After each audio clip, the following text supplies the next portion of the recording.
Alrighty. Nothing has changed from last episode. We're still sitting here at the end of late summer year. Yeah, oh, it actually says at the end, turn 5, yeah.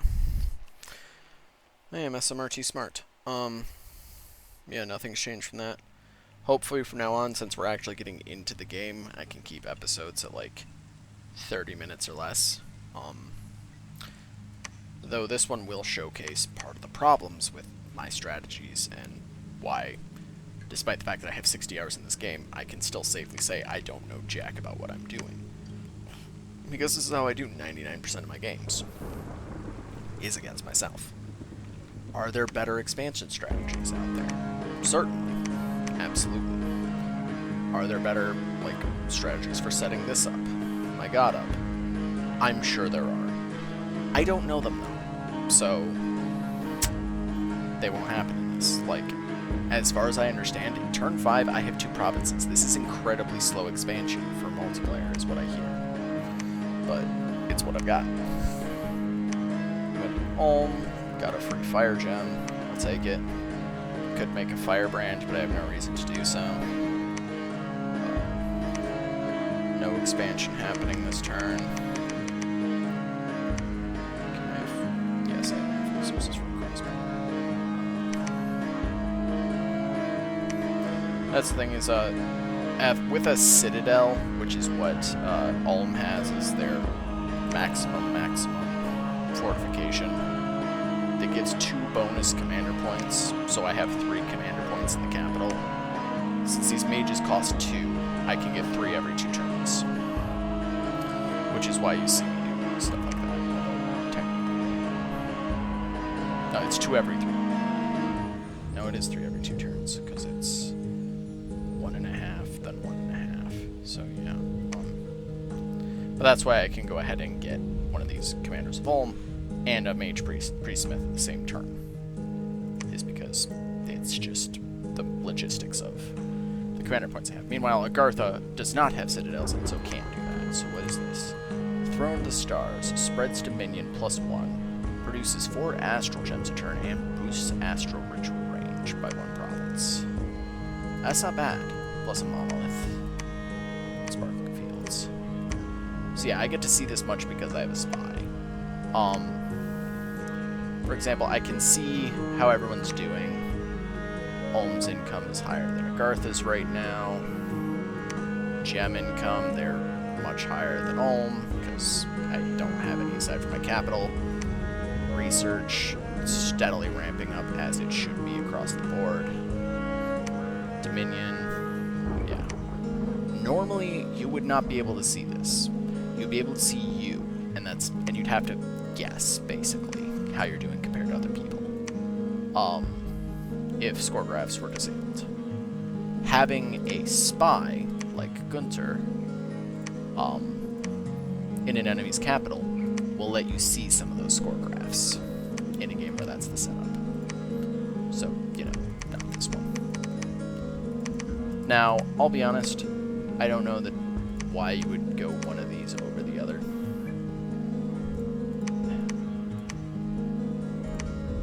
Bludgeon damage, but I don't know enough to know. So these guys are actually better, but they're 4 resources higher.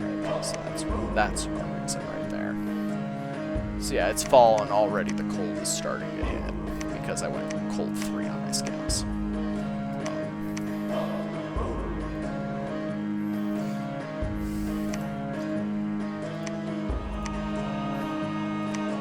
This battle we won. Lost a couple light infantry. Ancient One's got some kills. So let's see how this goes. Let's see if this works the way I want it to. So these guys are holding because I told them to hold for 3 turns. So for 3 turns, they won't move. The reason being, you'll notice some of these did not get blessed with that first blast.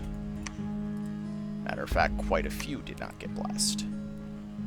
However, as units start to decay, certain death for normal units. So the whole point is to leave them in place so I can hopefully do that.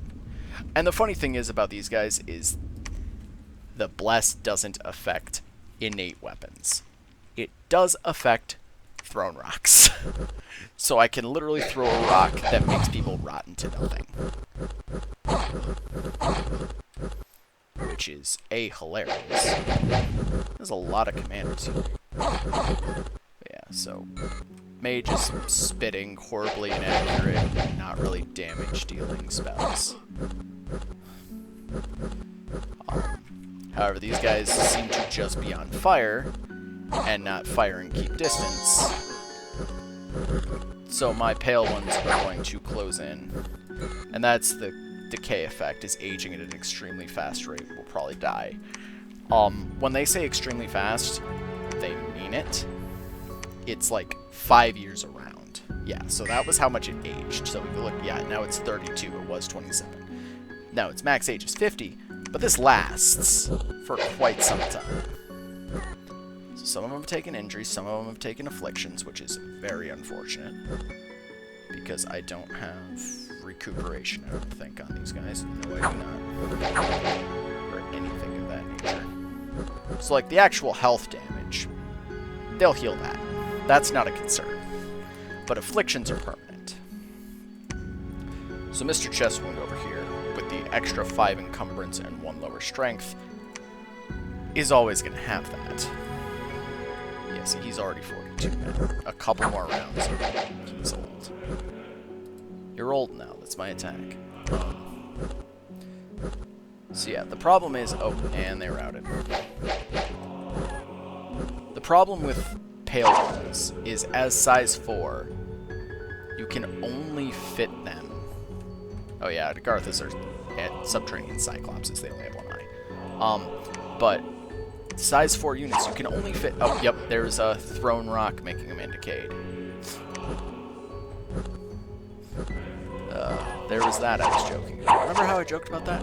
The nice thing about rocks is, regardless of their ammunition, their guys literally just pick up more. Because I know for a fact they threw more than 2. So yeah, but size 4 like that, they can only fit 1 of them in a square. Which means things like Blessing is more of a pain and needs more to get everywhere. Okay, now this was a nice find for us, because that's 4 more Earth Gems. So now these guys are making more Earth Gems than... And we're just going to keep on moving with this army. Okay, now the lab and temple are built, which means I can start kicking these out. Now, recruitment points 2, with no fort. Each province only produces 1 commander point without a fort. That's enough for a basic commander, a basic priest to be on top. You know, what have you. You can chunk out a couple troops. No big deal. Which is good, because Agartha needs genericos. Even Jaguar Tribe Slingers are useful for because, again, literally, aside from that, no ranged units in this roster. Like, that's as close as they get. And the thrown rocks from these guys. They need independent archers, or they're going to suffer against things like crossbows, where the other side can just, nah. I could fight you on the field, or I could just shoot crossbow bolts at you till you die. From ranges you can't meet with your troops. So once again, it's actually harder to do with Agartha than it is with Ulm, because Agartha is actually closer to money capped. Yeah, or rather is money capped. But I like to do that. 40 is enough, so that, because there are random events like barbarians will attack your places and crap like that, and 40 defense is enough to repel those events. 48 defense is, I'm not going to worry about this province again. I'm just going to put that there, and it's not my problem anymore. It will sort itself out. So that's the goal there. We're going gonna see if this expansion can keep moving.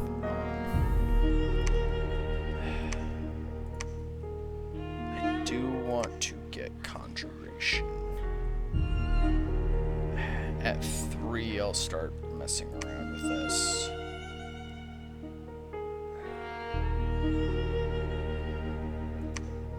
This pact, Relax pact.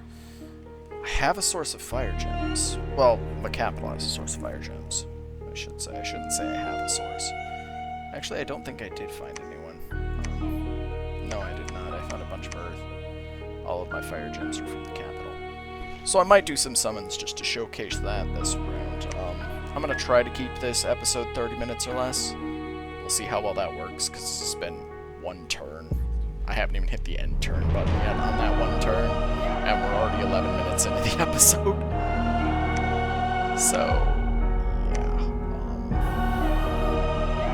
Well, that was Agartha. This guy has no captains to be doing expansion with.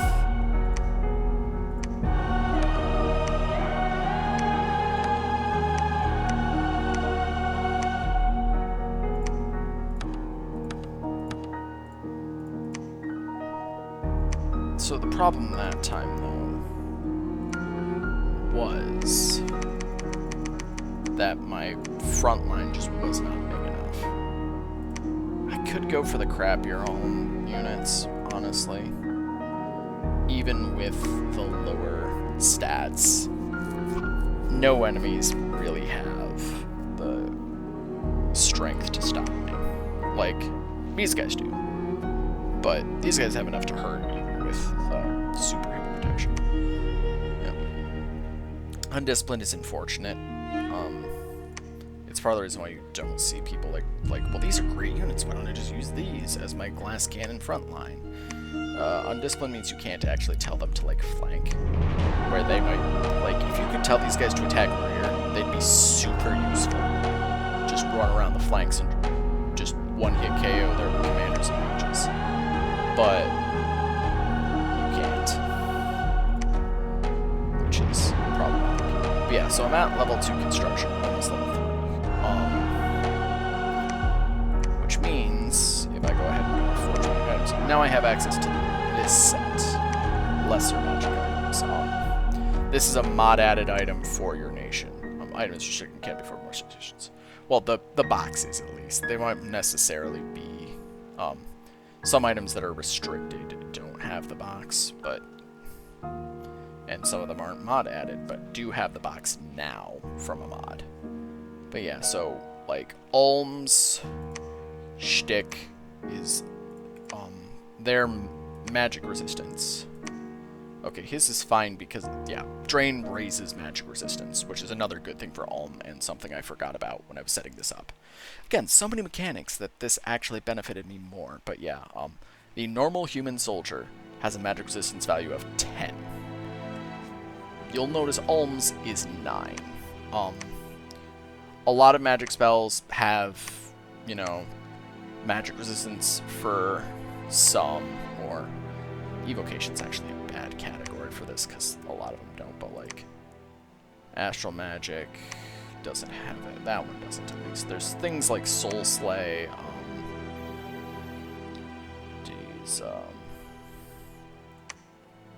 frickin', where's Soul Slay? Soul Slay's a good example.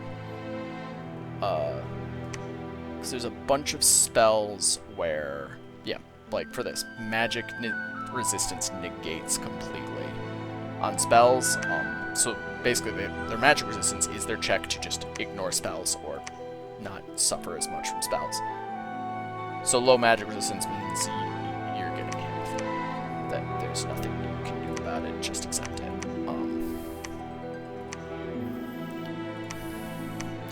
You will die. No, but joking about death aside, so part of Ulm's forging stuff is very not magic. Like they're magic bane as opposed to really using mages. Like you'll notice like their spells. Like, that special thing for them. And then their national spells are all geared to do extra against magic as a flavor thing because they're low magic resistance. They hate magic, it's evil, it kills them. Wild.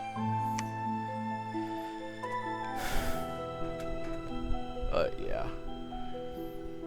And so now that again, it's because it's level 2, I have access to these lesser magic items, which some of them are just like this.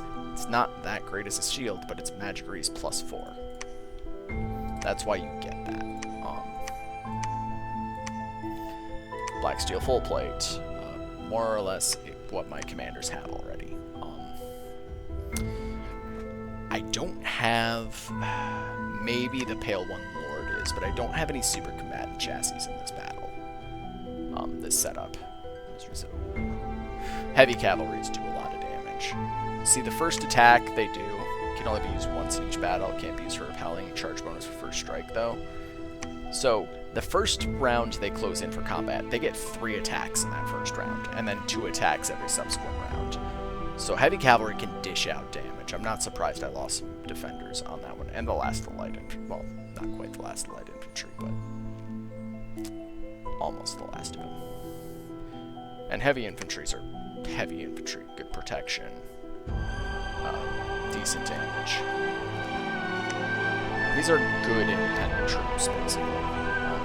So I'm not surprised that I lost some. We can go ahead and watch it. Why not? So yeah, again, that same setup. I haven't changed it from last time. These guys straight charge. This time he was able to pop Blessing on a good portion of them, it looked like.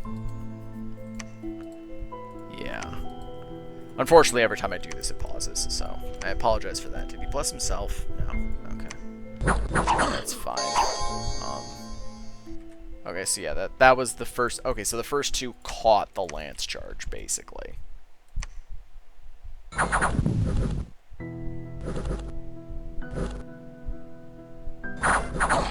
So yeah, these are still heavy units doing good damage. Yep, he's profusely bleeding because he just took so much damage.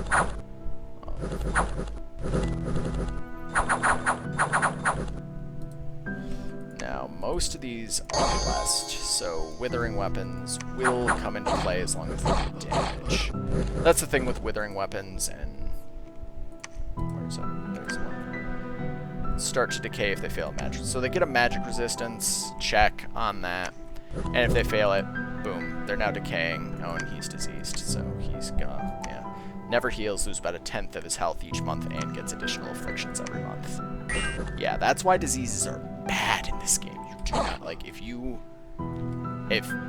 army is diseased, you might as well just write that army off, unless you can get it to supplies quickly, because they don't go away, and they just kill. It's why old age is so problematic in this. I like how they have white beards, but they're only 33. Oh yeah, the last one around it, they lost half of them. They did eat the cavalry charge, so that's fair. They get a pass from me. Do I have some sort of reinvigoration on the blend, or speed up? No, I don't. This might be considered mountains, so they might have extra movement for the purposes. Let's check combat speed. Nope, not affected, but they do have mountain survival. Well, unless if... Nope, because even the ones in the back are... Yeah. Oh well, whatever. Win's a win. And I'm now up to Conjuration 3.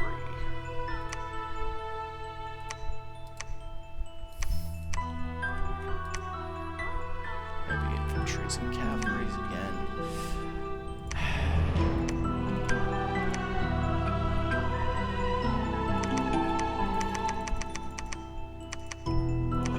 Gonna supplement that army with some heavy infantry, some reg heavy infantry.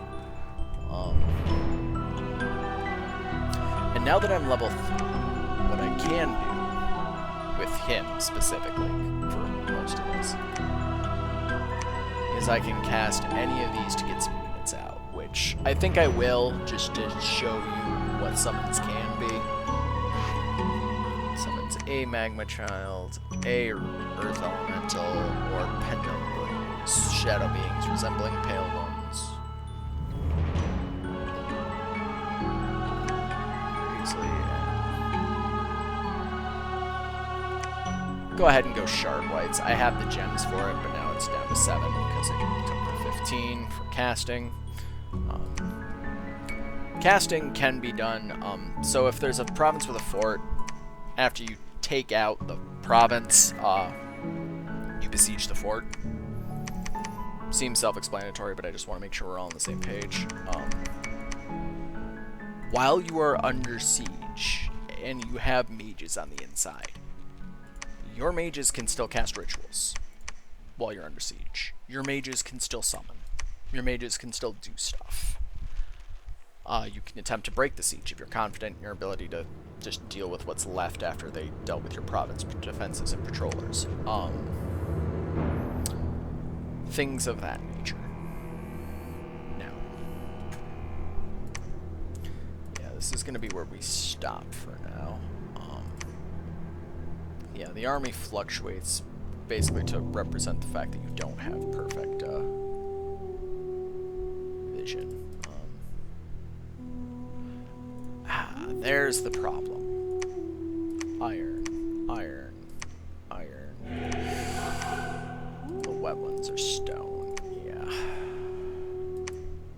Now, the reason you hear me saying that is a problem is, this game is absurdly complicated and absurdly realistic. Iron rusts. So if you take a unit, because technically all the pale ones are, well, these ones are poor amphibians. But, like, these ones are amphibians that don't suffer any penalties while fighting underwater or above land, basically. However, these ones, for example, all of this stuff is iron.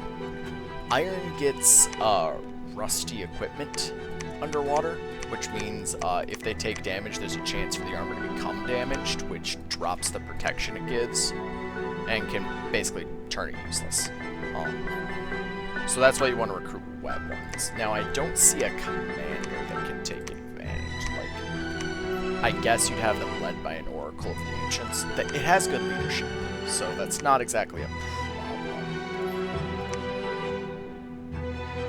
In that sense. It is a problem in the sense of, okay,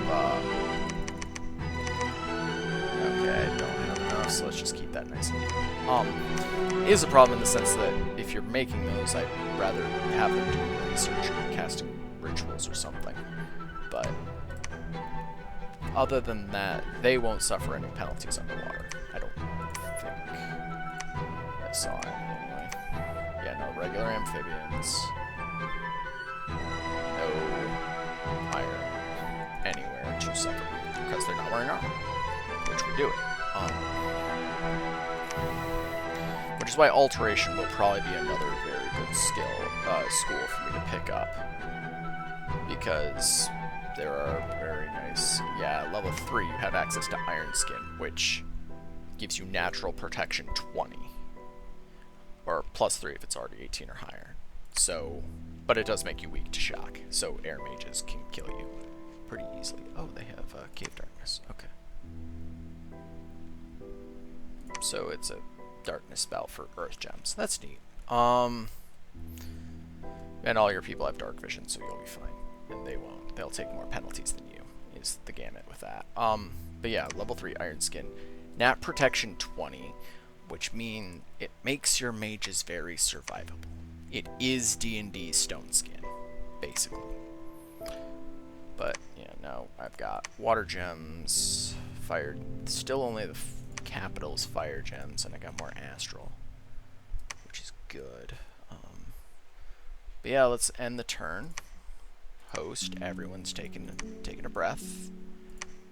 We're up to level 3 construction. So construction alternates.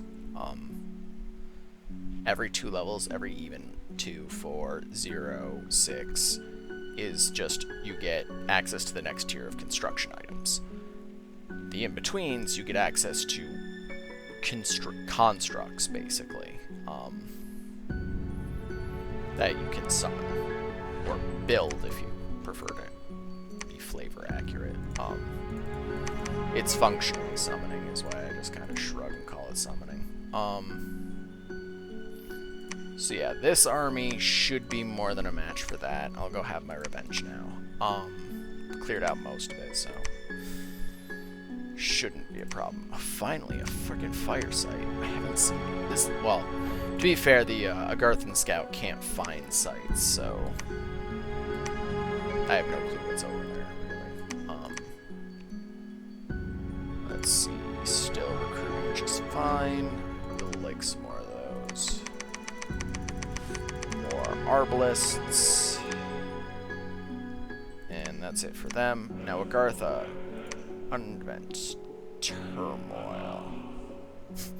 Governor has died and his incompetent brother-in-law is now taken over. Well, that's just friggin' delightful, isn't it? And some barbarians have scouts of it. Defense 40 means I should be fine. Oh wow, and he randomed that 10% blood. Neat. So yeah, there's an option you can set that will have new mages automatically research when they're produced, which you might as well, because defense is useless. So yeah, he hit the Shard Whites, which are undead. They are chill, which is a bit of a problem, seeing as your pale ones are cold-blooded. So you don't want to put these next to your pale ones. You want to keep them separate. But they have alright protection, especially for undead. Good health pool for an undead. That will take some time to get rid of these guys. Good protection, good magic resistance. High strength, so yeah, these... And cursing weapons. Curses in this game just make it more likely for people to acquire those permanent afflictions. That's huge. So those are actually really good undead summons. Now, the problem with undead is that any priest, as one of the spells they get, it's pull from the grave for that, but it's flavored as part of what I have, gets a banishment spell. And that's 4+ damage. The sad part is basic long dead have a health of 3, so that is enough to flat out kill them. And most undead have very low magic resistance. It affects undead and demons, actually. So yeah, there is that. But it says only affects undead, but it doesn't affect demons as well. Demons are a whole separate thing we probably won't have to worry about because they're mostly blood. And nobody here is blood, except for those mages that I can worry about later. But yeah, so this is typically enough to kill the average skeleton, basically. Every level 1 priest can cast this. You'll notice it costs 0 fatigue, so they can just keep spamming it once per round. Area of effect 4, and then higher level priests can hit more people with it. So yeah, like a level 3 priest hits 10 for 10 damage, which is the highest unless you make a level 3 priest your prophet. But that's a third. Yeah, that's less than a third of their health. Now, the undead, yeah, they have all that. Can they heal? Well, these ones can. Most of them have a trait that says they can't heal, but apparently Shard Whites can. That's dangerous. These are good units, actually. This is a very good summon. I was not expecting a summon that good at level 3 Conjuration. The only real thing to watch out for is, again, if I hadn't found this, it would take a very long time for me to do, because that was, what, 15 death gems. That's not sustainable yet. I did say yet. But that, and the other problem, of course, is they are undead. Undead have their own leadership of death mages, so Late Age Agartha has death in spades. It looks like only my Oracles of the Ancients can really... Oh, and there's flat amphibians. still. All undead are poor amphibians, except for commanders for some reason. Some commanders aren't.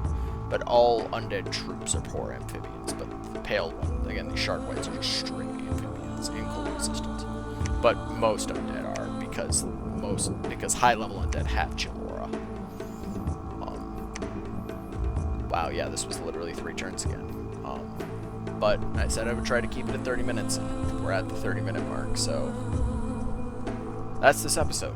Holy crap. Thank you guys so much for watching. Hopefully this is a bit more manageable than that dump of overarching mechanic ideas. And I will see you guys next episode. Ignore that. Bye-bye.